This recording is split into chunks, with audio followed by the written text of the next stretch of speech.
Hi everyone, and in this episode we're unpacking something that fans continue to debate long after the camera stopped rolling, because the on-screen pairing of Özge Yağız and Gökberk Demirci did not simply fade away with the end of their shared storyline.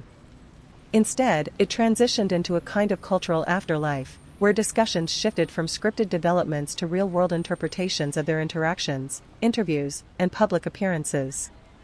What's particularly notable is how audience perception began to blur the line between fiction and reality, not due to deliberate marketing strategies, but because of the natural ease they displayed during press engagements and behind-the-scenes content. This phenomenon is not unique in Turkish television, yet in their case it persisted longer than expected, suggesting that the connection resonated beyond narrative design. However, as Yağız moved into projects like Baba, working alongside more established industry names, her career trajectory began to signal a shift toward diversification and broader recognition, while Demirci maintained a more focused path, often staying within the genre that initially brought him success.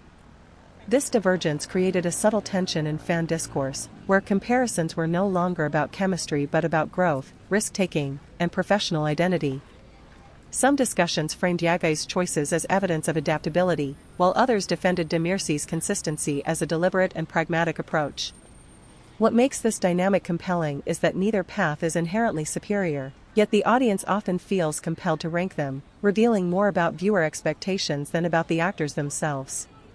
As time passes, the question evolves from whether they should reunite on screen to whether such a reunion would even serve their current artistic directions, and perhaps the more interesting angle is this: are audiences ready to see them as separate artistic identities, or will they always be defined by the roles that first connected them?